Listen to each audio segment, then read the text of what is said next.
오늘 함께 나누실 하나님의 말씀은 사사기 1장 27절에서 29절입니다. 찾으신 후 저와 여러분이 한 절씩 교독하도록 하겠습니다. 1장 27절입니다. 읽겠습니다. 므낫세가 베스안과 그에 딸린 마을들의 주민과 다낙과 그에 딸린 마을들의 주민과 돌과 그에 딸린 마을들의 주민과 이블람과 그에 딸린 마을의 주민과 무기또와 그에 딸린 마을들의 주민들을 쫓아내지 못하매 가나안 족속이 결심하고 그 땅에 거주하였더니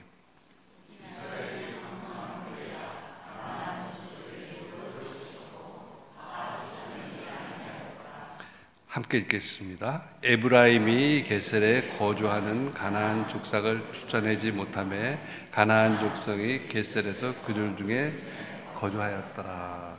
네, 목사님 나오셔서 말씀 전해 주시겠습니다.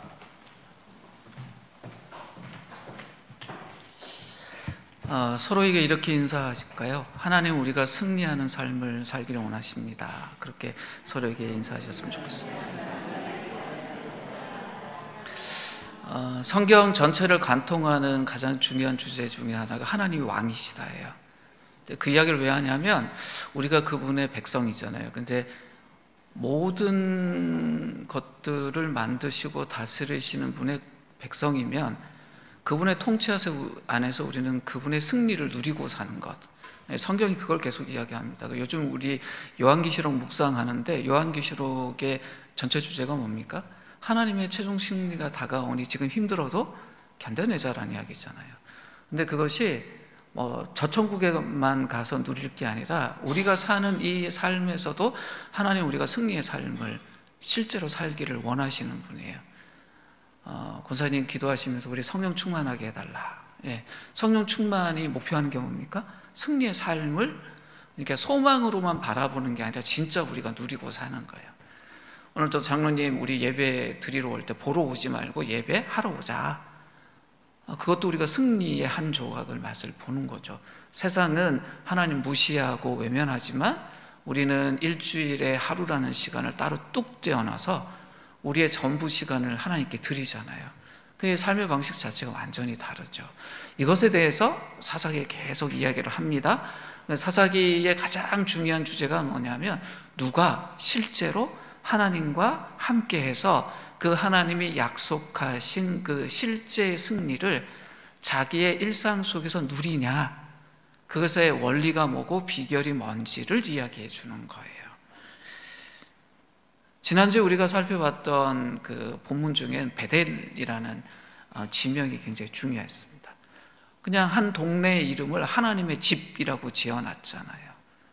그러면서 그걸 통해서 우리에게 준 메시지가 뭐냐면 우리가 사는 일상을 하나님의 집으로 우리는 바꿀 수 있는 사람들이다라고 이야기해 준 겁니다. 그 베델도 가나안의 여러 동네 중에 하나였지요. 근데 그곳만 특별한 이름이 베델이었습니다. 우리도 우리의 일상 속에 하나님의 집이 우리에게 있도록 만드는 것이 중요합니다. 우리의 말, 우리의 행동, 우리의 선택, 우리의 관계 속에 하나님의 집이라고 부를 수 있는 자리를 넓혀갈 때 우리를 베델을 향해서 사는 사람이다 라고 말할 겁니다.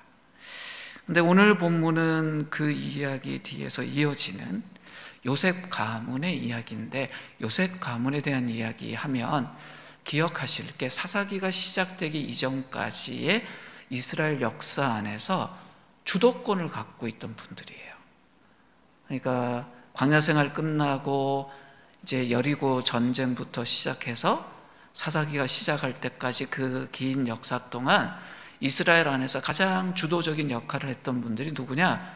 여호수아를 중심으로 이 요셉 가문이었어요. 우리가 기억하는 그 놀라운 일들, 하나님과 동행하면서 막 수많은 일들을 했던 그 중심에 누가 있었냐면 이분들이 계셨어요.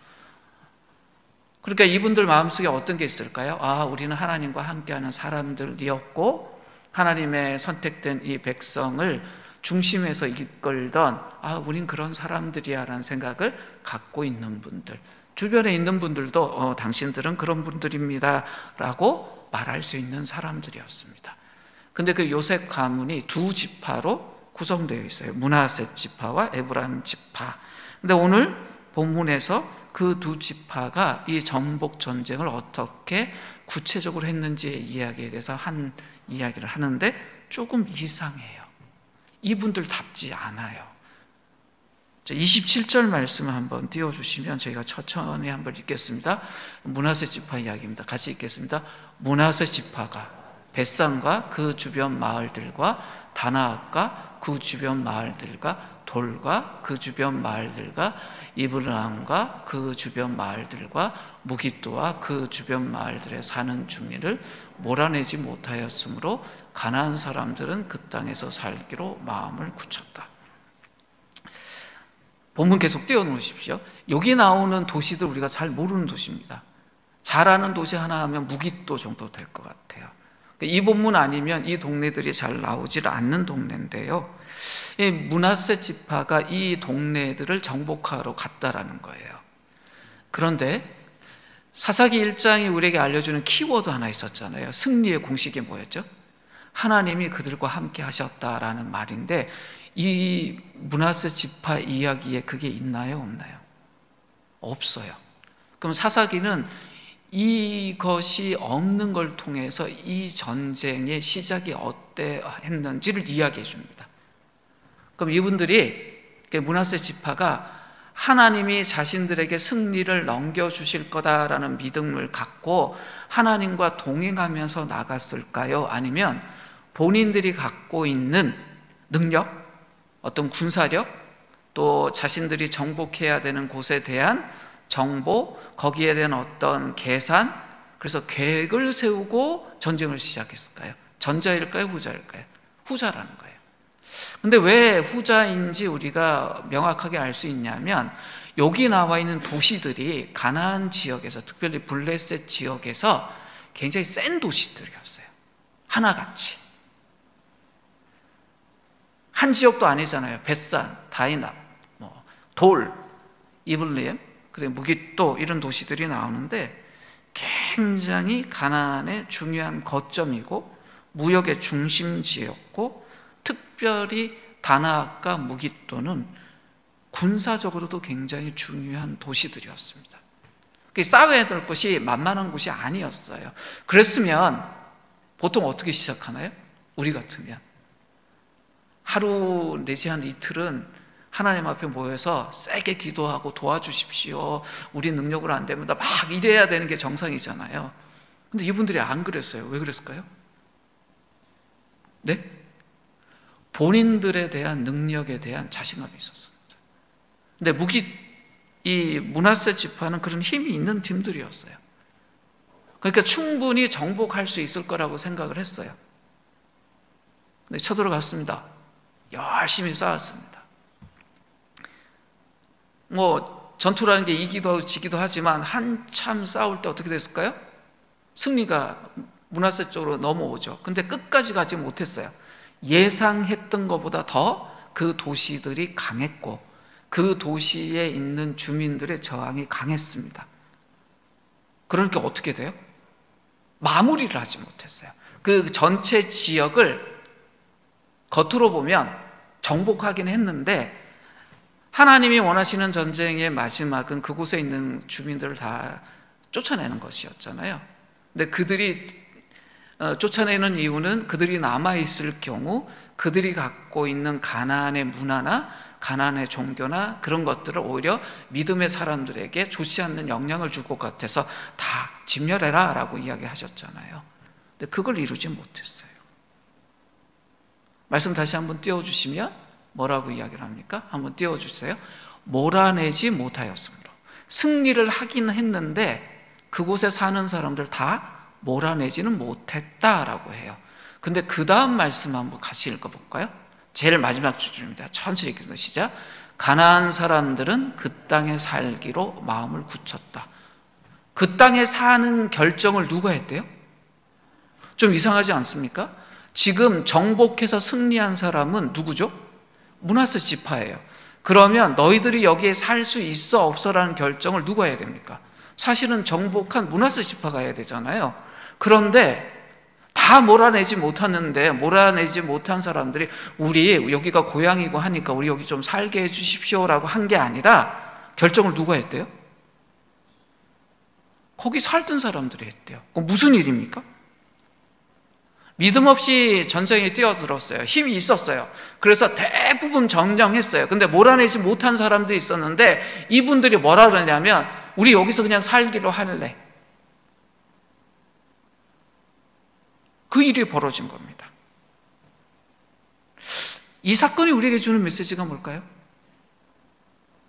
사사기는 굉장히 이걸 압축적으로 이 사건을 우리에게 던져주는데 이 말씀 우리에게 던져주는 영적인 교훈이 뭘까요? 우리 삶의 교훈이 뭘까요? 그들이 그 땅에서 함께 살아요. 자, 므낫세 지파가 그곳을 점령했으면 므낫세 지파가 이제 거기에 당당하게 권리를 가지고 살 거 아닙니까? 그런데 그 5도시에 다 몰아내지 못한 사람들이 자기가 살던 데 그대로 살기로 했어요. 그러면 이 지역의 주인이 누가 됐습니까? 그들이 아니라 정복한 요셉 가문, 므낫세 지파가 됐죠. 근데 그들 안에 지금 누가 남아있어요? 그 안에 남아있기로 한 가나안 사람들이 여전히 남아있게 돼요. 겉으로 보면 거기가 므낫세 지파의 땅이에요. 근데 그 안에 누구들이 있어요? 원래부터 거기에 살던 가나안 사람들이 있어요. 마치 하나님의 백성들 안에 군데군데 뭐가 남아있는 거예요? 하나님의 백성이 아닌 사람들이 남아있는 거예요. 그럼 이들이 살아가면서 가만히 있을까요? 아니요, 이 사람들은 자기 방식대로 살아요. 하나님의 백성의 지역에 살지만 자신들은 가나안 사람이니 가나안 사람처럼 살게 되겠죠. 하나님이 출애굽하고 약속의 땅에 들어오기 전에 약속의 땅에 들어가면 너희들이 어떻게 살아야 된다라는 말씀을 거듭거듭 주셨잖아요. 미리 마치 예방주사 주시듯이 그때 주셨던 귀한 말씀 중에 압축적인 가장 중요한 말씀이 십계명이에요. 그죠? 근데 십계명의 가장 첫 번째 계명이 무엇이었는지 기억하십니까? 출애굽기 20장 3절 말씀 한번 띄워주시겠습니까? 같이 읽겠습니다. 시작. 너는 나 외에 다른 신들을 내게 두지 말라. 무슨 말입니까? 이제 약속의 백성이니까 하나님하고 이렇게 온전히 관계를 맺고 사는 백성들에게 이 말씀을 툭 준 거예요. 그렇게 살게 하기 위해서 그 다신론으로 가득한 그 애굽이라는 동네에서 다 건져내셔서 아무도 없는 강야를 통과시킬 때 하나님이 앞으로 너희들이 약속의 땅에 들어가면 다른 무엇보다도 이거부터 해라. 이 말씀을 주셨는데 지금 어떤 일이 벌어져 버렸어요? 약속의 백성들, 하나님의 백성들이 정복해서 사는 그 땅, 므낫세 지파가 정복한 그 땅에 누구들이 남아있어요? 여전히 가나안 신들을 쫓아서 살면서 가나안 사람으로 사는 사람들, 이웃이라고 옆에 있는데 전혀 하나님의 약속의 백성들과는 다른 삶을 사는 사람들이 그대로 있어요. 그러다 보면 어떤 일이 벌어질까요?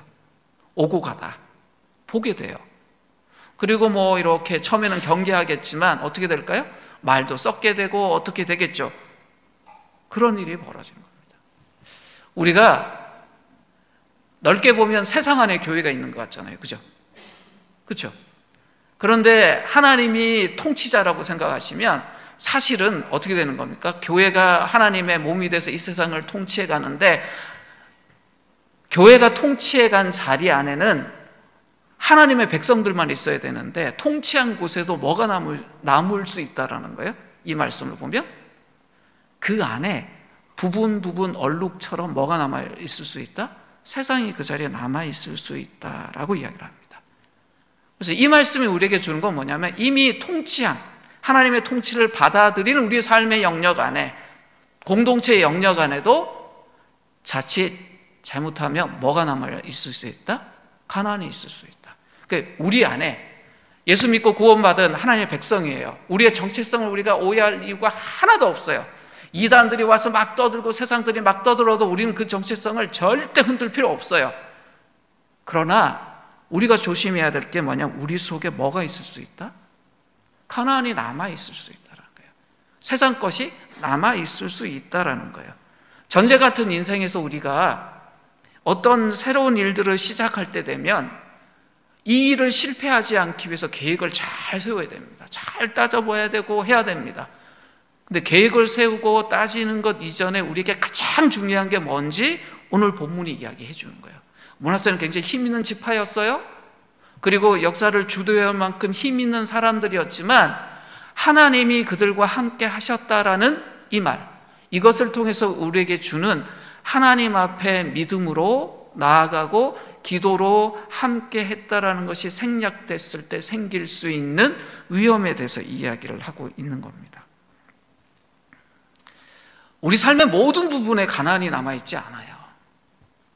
하나님 우리를 택하시고 구원하시고 우리를 성숙시켜 가십니다. 성령이 우리에게 가만히 있지 않으시잖아요. 지적하시고 수정하시고 성숙시켜 가십니다. 그러나 삶의 어떤 걸음에서는 이 므낫세 지파가 실수한 것처럼 이건 내가 할 수 있겠지, 이건 잘할 수 있는 거야 라고 툭 시작했다가 나도 모르게 이 므낫세 지파처럼 온전히 하나님과 동행하면서 완료하지 못하고 어느 부분에서 타협해서 세상이 숨어들고 남아있을 수 있는 일들이 벌어질 수 있습니다.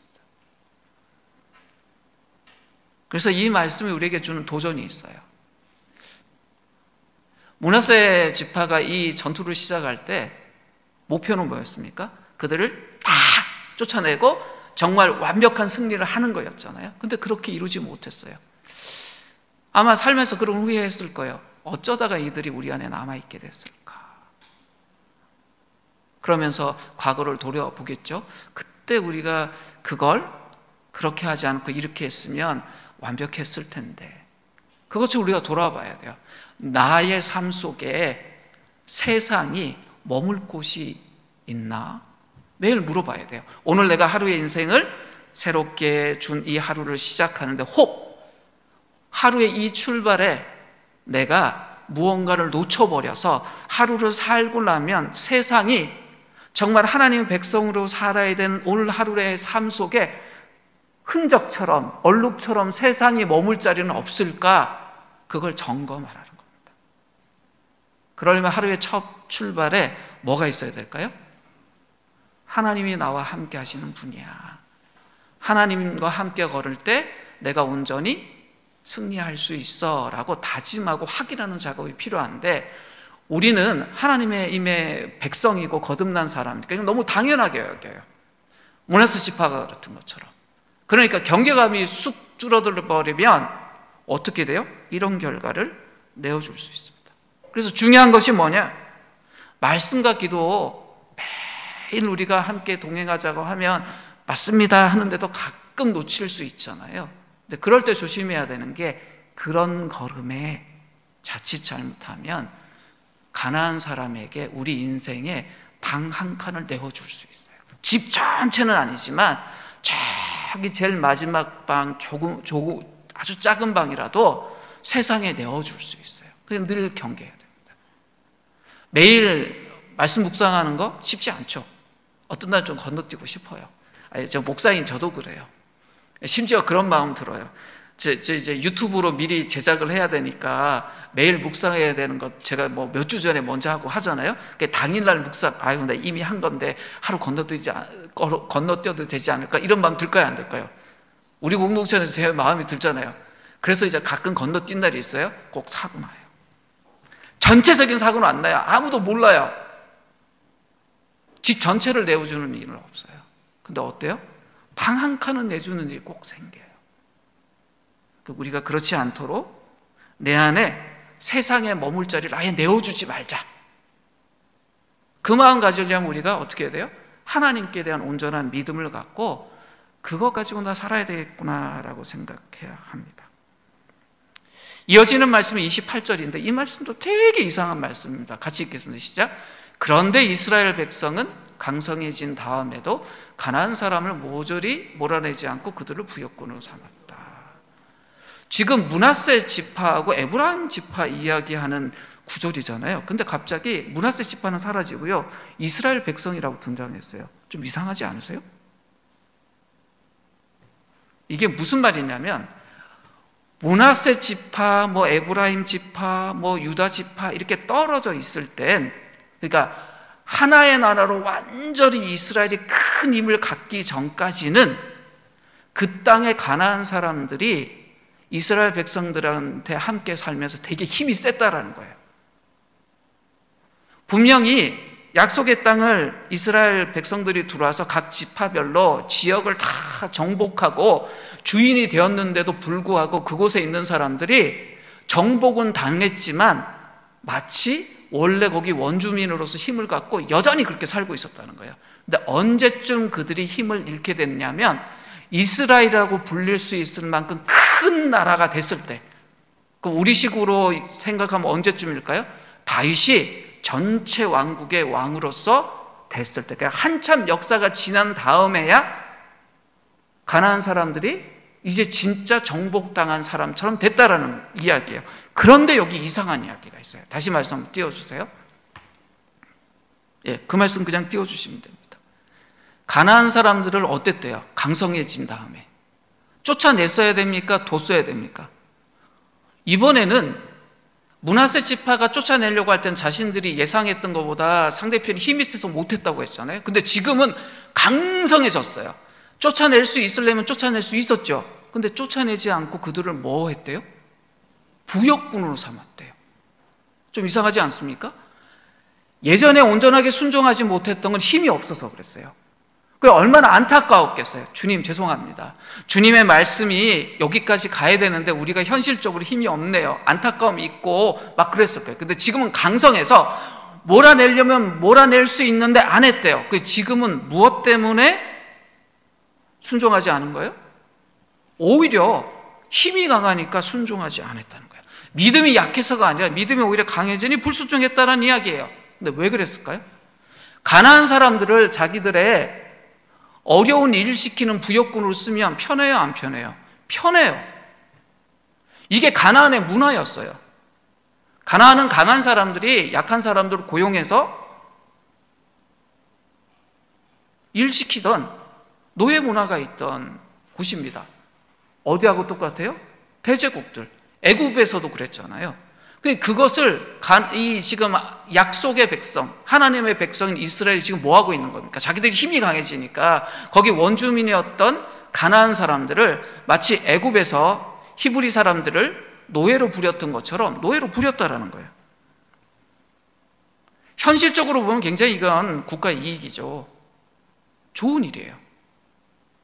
근데 이들은 하나님의 백성이잖아요. 이들을 왜 하나님의 백성으로 하나님을 선택하셨어요?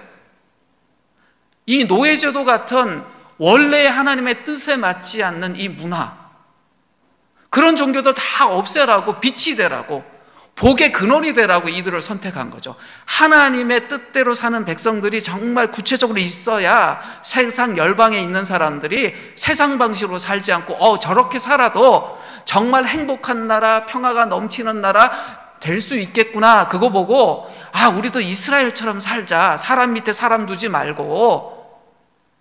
그러라고 이스라엘을 선택해놨는데 이스라엘이 힘이 써지니까 어떻게 했대요? 거기 있는 원주민들을 노예로 삼아서 가장 힘든 일을 시키고 나라를 부강시켰다는 거예요. 이건 교만입니다. 하나님 때문에 받은 은혜가 있지만 그 은혜를 어떻게 흘려보내야 될지를 방향이 잘못되면 이런 일들을 겪게 됩니다. 우리가 믿음이 약할 때에도 경계해야 돼요. 내가 믿음이 약한 것 때문에 하나님께 온전하게 순종하지 말고 못하고 어느 지점에서 타협해버리진 않을까. 하나님 진짜 열심히 했는데 저 힘으로는 여기가 끝인 것 같아요 하면서 끝까지 돌파하지 못하고 타협할 수 있어요. 근데 우리가 힘이 세지면 이 정도는 우리가 컨트롤할 수 있어 이러면서 세상을 닮아간다면 큰 문제가 될 것입니다. 우리 마음속에 이 정도면 됐다라고 생각되는 부분들이 들 수 있어요. 그럴 때 경계하자는 거예요. 우리가 강성해지고 능력이 많아지는 게 문제가 아니라 그럴 때 우리 마음속에 하나님을 놓쳐버리지 말자는 거예요. 내가 이렇게 왜 이렇게 강해졌나? 왜 이렇게 큰 은혜를 주셨나? 그때는 분명히 하나님의 뜻과 목적이 있을 텐데 그걸 탁 놓쳐버리면 뭘 볼까요? 세상에 힘 있는 사람들이 어떤 식으로 사는지 보게 되는 거예요. 그거 조심하자는 겁니다.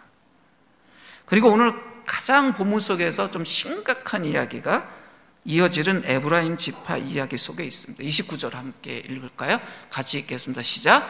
에브라임 지파가 게셀에 사는 가나안 사람들을 몰아내지 못하였으므로 가나안 사람이 아직도 게셀에서 그들 가운데 섞여 살고 있다. 에브라임 지파 이야기인데요. 이분들은 뭐라고 이야기해요? 므낫세 지파처럼 하나님이 그들과 함께 했다는 말이 있어요, 없어요? 이들도 없죠. 그럼 이분들 실패했다는 이야기예요. 어떤 실패를 했냐? 딱 한 군데를 몰아내지 못했어요. 그러니까 에브라임 지파가 맡은 이렇게 지역 중에 게셀이라는 곳 한 곳만 해결을 못했어요. 그럼 므낫세보다 나아요? 못해요? 므낫세는 아까 5군데를 못 밀어냈다고 그랬잖아요. 근데 여기는 한 군데를 못 밀어냈다고 했으니 겉으로 보면 므낫세보다는 에브라임이 훨씬 나은 거죠. 그런데 오늘 본문은요, 정반대로 이야기를 해요. 몰아내지 못했더니 어떻게 됐대요?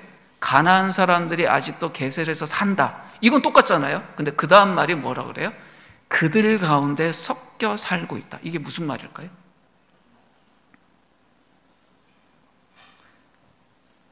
므낫세 지파는 그 지역에서 그들이 우린 여기 머물러 살게. 그러니까 므낫세 지파 큰 지역 안에 군데군데 5 그 동네에 그들이 모여 살았다면 지금 이들은 어떻게 해요? 게셀에만 머물러 사는 것이 아니라 에브라임 사람들 안으로 다 퍼져 있다라는 거예요. 시간이 처음 됐을 때는 그 사람들이 게셀 출신인지 알겠지만 좀 지나면 구분이 될까요? 구분이 안 되는 일이 벌어졌다라고 이야기하는 겁니다. 게셀이요, 이 가나안 동네 중에서 굉장히 그 지리적으로는 중요한 곳이었어요. 남북으로 흐르는 그 도로와 동서로 흐르는 도로의 중심에 있었어요. 아주 작은 동네였지만 여기에서 어떤 일들이 생기면 전체에 영향을 줄 수 있는 그런 곳이었어요. 게셀이라는 것은 그렇게 뭐라고 할까요? 전체로 보면 작아 보이지만 그 작은 것이 전체에 줄 수 있는 영향력이 굉장히 큰 곳이었어요. 이것 하나를 해결하지 못하니 어떻게 됐냐? 가나안 사람들이 갖고 있던 영향력이 전체로 퍼져버린 거예요. 거기에 머물지 않고. 이 므낫세 지파의 경우에는 쫓겨나지 않은 사람들이 자신의 땅에 머물기로 하면서 그곳과 연결된 사람들에게 자신의 좋지 못한 것을 오히려 하나님 백성들에게 영향을 주었습니다. 그런데 이 에브라임 지파의 경우에는 땅이 아니라 사람들 사이에 이분들이 섞여버린 거예요. 이것이 우리에게 주는 교훈이 있어요. 오늘 저희 지금 어디 있어요? 여기 어디예요? 아니요, 여기요, 여기. 교회잖아요. 그러니까 주일 아침에 교회라는 건물 안에 들어간 사람들 보면 세상 사람들이 뭐라고 말할까요? 교인이네 그러죠. 물리적으로 분리가 돼요, 안 돼요? 공간을 기준으로 보면 하나님의 사람들과 하나님의 사람 아닌 사람들이 분리가 됩니까, 안 됩니까? 구별이 됩니까, 안 됩니까? 확실하게 되잖아요. 아니, 우리 이웃들도 보면 되잖아요. 주일날 아침에 일어나갖고 어디 이렇게 좀 잘 차려입고 교회 가나 안 가나, 교회 버스 타나, 아니면 자기들 운전해서 교회 가는지, 갔는데 그 건물 안에 들어가서 주차장에서 기다리고 있는지, 아니면 예배당까지 들어가는지 보면 그 사람이 공간 기준으로 보면 그 사람이 하나님의 백성이지 않은지 볼 수 있어요, 없어요? 있어요. 그런데 사람을 기준으로 보자는 거예요. 공간이 아니라. 이 안에 여러 사람이 있단 말이에요. 근데 우리처럼 작은 교회 아니라 큰 교회라고 합시다. 뭐 예배 한 번에 한 1,000명, 2,000명씩 예배 드리는 교회라고 합시다. 그 공간 안에, 공간 기준으로 보면 거기 다 하나님의 사람이잖아요. 근데 그 사람 안에 게셀 사람이 있을 수 있을까요, 없을까요? 그 말하는 거예요. 공간으로 보면 세상과 교회가 딱 분리되어 있잖아요. 근데 사람 기준으로 보면 어때요? 교회 안에 뭐가 있을 수도 있다는 거예요. 세상이 있을 수도 있다는 거예요. 분명히 에브라임이 정복한 땅이에요. 게셀 하나만 정복하지 못했어요. 근데 그들이 거기에 머물기로 하고 에브라임 지파 땅에다 퍼져버렸네요. 좀 지나면 어떻게 돼요? 분명히 에브라임 땅, 하나님이 다스리는 땅인데 그 안에 여전히 여기저기 가나안이 있을 수 있더라. 이 말씀을 우리에게 주는 이야기가 있습니다. 자칫 잘못하면 우리가 누가 될 수 있다고요? 교회 안에 있는 세상이 될 수 있다는 거예요. 우리가 에브라임 지파 안에 남아있던 게셀의 사람들처럼 약속의 백성 안에 있던 가나안 사람처럼 될 수 있다는 거예요. 우리가 전체가 그렇다는 것이 아니에요. 이웃으로 함께 살던 그들의 것들이 바이러스처럼 우리에게 침투해서 하나님 나라 백성의 삶의 태도와 방식이 아니라 나도 모르게 게셀 사람의 방식, 그 가나안 사람의 방식으로 내가 무언가를 하고 있다면 그것이 내가 교회 안에 있는 세상이 될 수 있다는 거예요. 오늘 본문이 우리에게 주는 건 뭐냐? 하나님은 실제로 우리가 이 땅을 정복해서 하나님의 백성으로 살면서 하나님의 빛이 되고 소금이 되고 복의 근원이 되기를 원하신다. 이게 하나님의 원대한 계획이고 총체적인 계획이고 이것이 우리에게 구원이란 말로 주어진 거예요. 오늘 우리가 어떻게 살기를 바라겠어요? 그 삶을 살기로 바라는데 우리 안에 어떤 바이러스가 있을 수 있다? 타협의 바이러스가 있을 수 있다. 어느 면에서 툭 여기까지 교만의 바이러스가 있을 수 있다. 이쯤이면 그럴 때 어떻게 될 수 있다고요? 우리 안에 원치 않는 가나안이 남아있을 수 있다. 그 우리 매일 어떻게 살아야 될까요? 우리 안에 그 가나안을 점검해야 됩니다. 하나님께 우리 자신을 온전히 내어드리면서 믿음으로 간구해야죠. 하나님, 내가 이 가나안이라는 세상 안에 살면서 세상에 물들지 않게 해주십시오. 그리고 내 속에 혹 침투했고 남아있는 때 묻어있는 가나안이 있다면 그걸 제가 제거할 수 있도록 도와주십시오.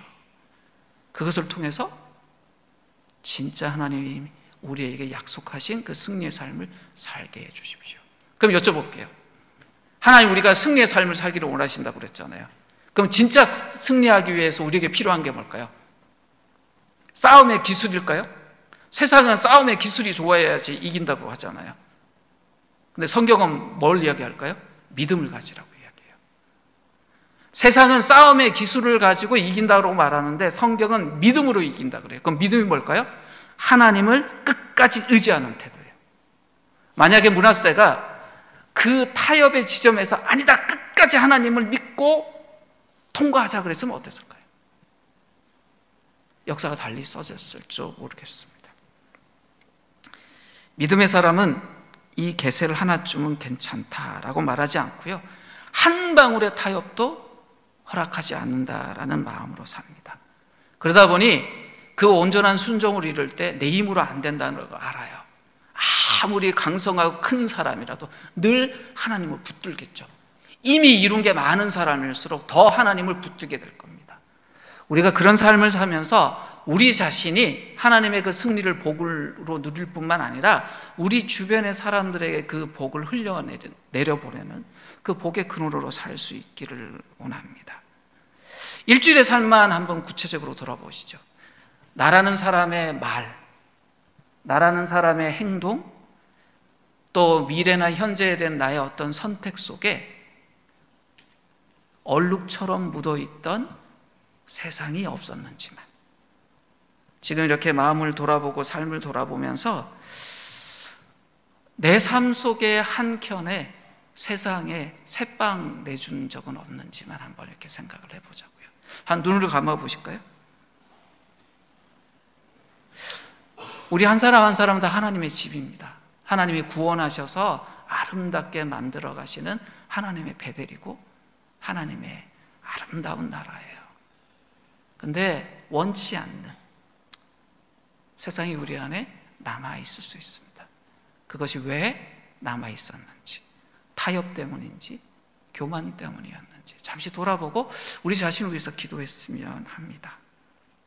중요한 어떤 결정 앞에서 첫 시작의 자리가 기도인지 아니면 계획인지, 한번 계획이 필요 없다는 말이 아닙니다. 계획은 정말 필요하고 하나님도 꼼꼼한 계획을 세우시는 분이에요. 그러나 그 계획 앞에 우리가 하나님을 온전히 의지하고 그분을 붙드는 기도가 있었는지, 내 안에, 내 삶의 영역 안에 남아있는 가나안 족속이 무엇인가, 지금 내가 가지고 있는 능력이나 위치가 하나님을 향한 순종을 더 깊게 만드는 도구가 되고 있는지, 아니면 현실의 유익을 더 붙들게 만들고 있는지 돌아보면서 우리 자신을 위해서 또 공동체를 위해서 함께 이 시간 기도했으면 합니다. 함께 기도하겠습니다.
하나님 아버지, 주님은 우리를 승리의 삶으로 늘 인도하시고 우리를 통해서 하나님의 승리가 이 땅에 나타나길 원하시는 분입니다. 그러나 오늘 말씀을 통해서 믿음 없이 시작한 삶의 걸음이 얼마나 자주 쉽게 타협으로 이어지는지 깨닫게 하시니 감사합니다. 므낫세 지파와 에브라임 지파처럼 우리도 하나님보다 우리의 힘과 현실을 먼저 의지하며 걸어왔던 걸음이 있었음을 인정하고 회개합니다. 우리 안에 남아있는 가나안, 세상의 가치와 방식이 여전히 자리 잡고 있는 부분이 있는지 정확하게 우리가 돌아보고 점검할 수 있게 하여 주시고, 게세를 한 곳쯤은 괜찮다라는 생각이 우리 신앙 전체를 위협할 수 있다는 것을 늘 잊지 않고 하나님 온전히 의지하며 살아갈 수 있게 하여 주시옵소서. 하나님은 오늘도 우리를 하나님의 집 베들로 지어가고 계십니다. 우리의 생각과 말, 선택 또 결정 안에 온전히 하나님이 주인 되시기를 원합니다. 매일 우리가 기도로 말씀으로 정결하게 우리의 마음을 청소하게 하여 주시고, 온전한 순종을 통해서 온전한 정복이 이루어진다라는 이 진리를 우리 마음에 늘 새기며 새로 우리에게 주시는 그 하루를 시작할 때 하나님, 나의 삶이 하나님의 것으로 온전히 세워지고 하나님의 승리가 온전히 나타나는 삶이 되게 해주십시오라는 기도로 그 하루를 시작할 수 있게 하여 주시옵소서. 그래서 우리가 그렇게 세상과 구별된 하나님의 거룩한 성읍이 되게 하시고, 우리를 통해서 이 세상이 하나님을 발견하고 만나는 일들이 날마다 일어날 수 있게 하여 주시옵소서. 예수님의 이름으로 기도드립니다. 아멘.